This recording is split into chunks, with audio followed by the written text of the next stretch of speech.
大家好，前两期视频分享了无数巴伐利亚和奥地利的湖光山色和秀美小镇。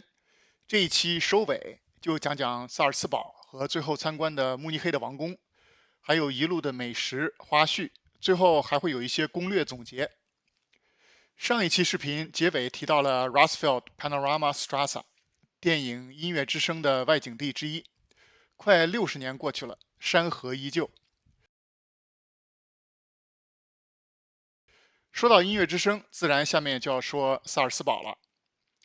萨尔茨堡是奥地利第4大城，就在奥地利和德国边境上。去德国的一些景点，比如国王湖、鹰巢啥的，比慕尼黑还方便些。萨尔茨堡号称音乐之城，历史上一直都是神圣罗马帝国很重要的一部分。它最有名的2个卖点，一个是莫扎特的出生地在这里，还有一个就是60年前这部现象级的电影《音乐之声》，很多外景都是在这里拍的。从我们在德国的小镇贝希特斯加登的民宿开车到萨尔茨堡大约半个小时，因为主要的景点都在老城区，里面停车不方便，所以我们把车停在城外的一个停车场，坐大巴进城。我们的路线是基本以音乐之声场景为主，还加上了一些打卡景点，比如莫扎特出生地。第一站就是来萨尔茨堡必去的米拉贝尔宫。萨尔茨堡是奥地利和德国仅有的几个保留了原始的巴洛克风格的城市。这个米拉贝尔宫就是个典型。这座宫殿不是很古老，有400多年的历史，是当年的大主教为自己和他的情妇修建的。当年神圣罗马帝国政教合一，大主教就是土皇帝。宫殿本身不让参观，不过米拉贝尔宫的花园是一绝，各种雕塑、喷泉和花草，是萨尔茨堡最受欢迎的公园之一。音乐之声里面不少场景都是在这个花园拍的，比如那个人人都会唱的哆来咪，整个后半首歌都是在这个花园里的各种画面。我们自然不会错过这些打卡点。从米拉贝尔宫出来，走3分钟就到了莫扎特的故居。萨尔茨堡老城不大，主要景点还都挺集中，到哪儿都是走几分钟的事儿。莫扎特的故居和他的出生地不在一个地方，出生的那个楼在河对面，我们也去了。2个地方可以买联票，也可以分开来买票。这2个建筑本身没有什么出彩的，但是来到萨尔茨堡，莫扎特的故乡，还是应该瞻仰一下，表示一下对这个音乐天才的尊敬。据说这个楼上开着的窗户就是莫扎特出生的那个房间。从莫扎特出生地往西再走个5分钟，就来到了一个叫僧侣山的小山包。山上有一个观景平台，就在现代艺术博物馆里面，可以花几块钱买个票坐电梯上去，是个看萨尔茨堡老城风景的绝佳的观景台。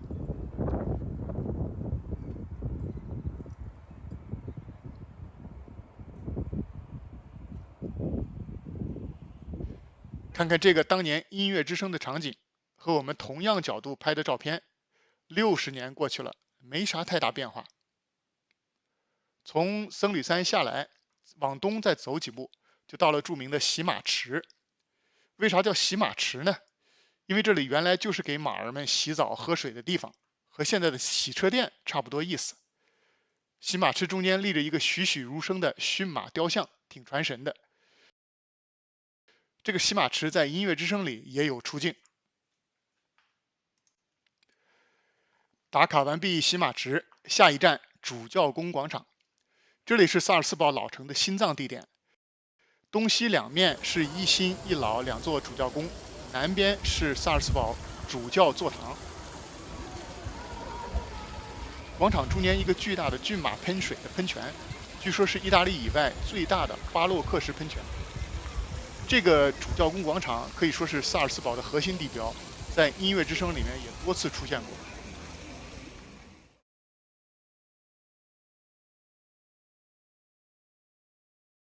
主教宫广场南边的萨尔茨堡主教座堂可以看一下。这个教堂里现在还保留着莫扎特受洗的洗礼盆，管风琴规模也堪称欧洲第一。这个教堂是个显眼包，在萨尔斯堡只要找个高点的地方，就能看见教堂绿色的钟楼。教堂正门外边是个广场，和主教宫广场是相通的，也可以逛逛。主教宫广场隔壁东北方向就是莫扎特广场了。这个广场中心不是喷泉，你猜对了，是莫扎特的雕像。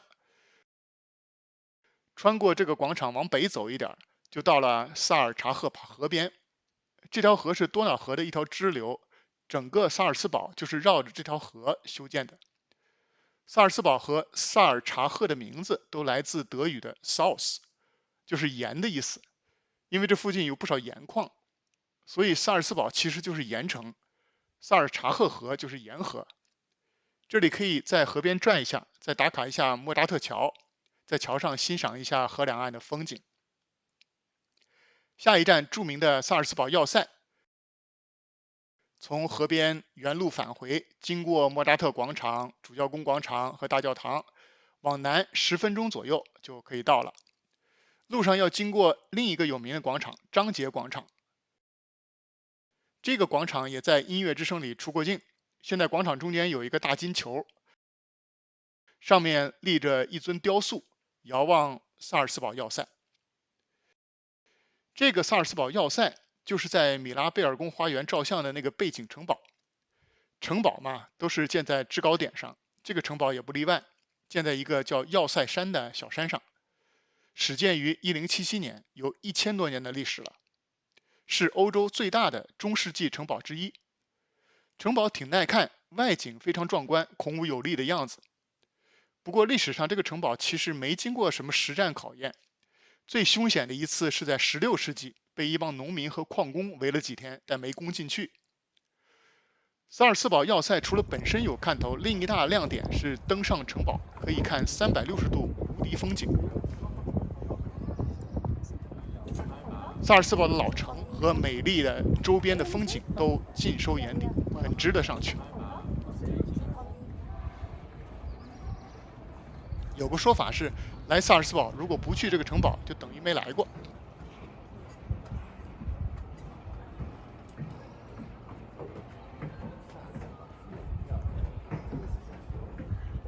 上城堡要坐轨道车，下来也可以坐轨道车，或者自己走下来。我们是走下来的，因为要去旁边的音乐之声里玛利亚的修女院——农伯格修女院。如果坐轨道车下来就绕路了。从城堡下来，再往东边走7、8分钟，就到了这个修女院了。修女院有些年头，公元714年就有了。里面不让进，我们就看了看外景。其实这个修女院本身并没有什么神奇，说难听一点，感觉就是个又旧又暗的老教堂。如果不是《音乐之声》这部电影，这个修女院可能会在历史的一角一直默默无闻的岁月静好下去。现在这里也变成了个打卡圣地。如果你起得够早，早上6点45分，可以去听修女们唱圣歌，然后望着山下沉静的萨尔斯堡老城和远山，静静放空。参观完修女院，我们看看天色尚早，决定走去看一看电影里上校一家住的房子。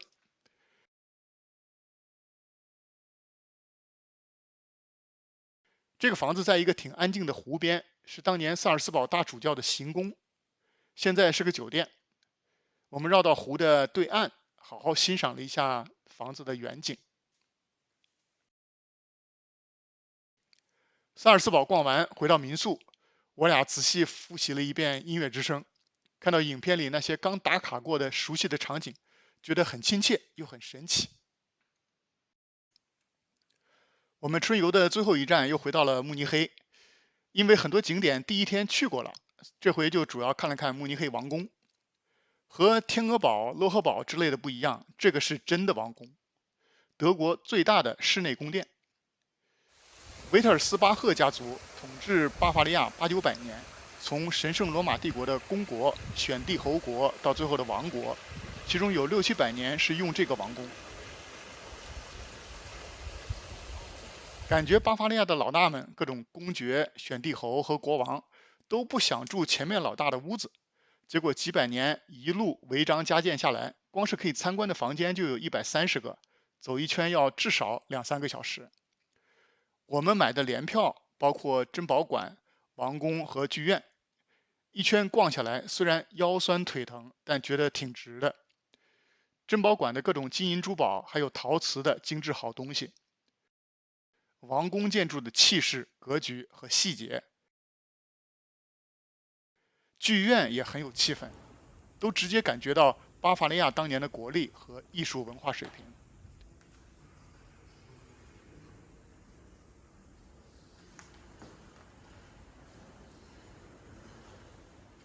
唯一遗憾的是，王宫建筑很多是二战之后重建的，因为当年整个慕尼黑基本被盟军炸平了。王宫后面还有个皇家花园，毕竟是在市中心，比宁芬堡宫的花园要小很多，但也精致美丽，可以逛一逛。花园正中的月亮女神蒂安娜亭子挺显眼，可惜也是二战后重建的。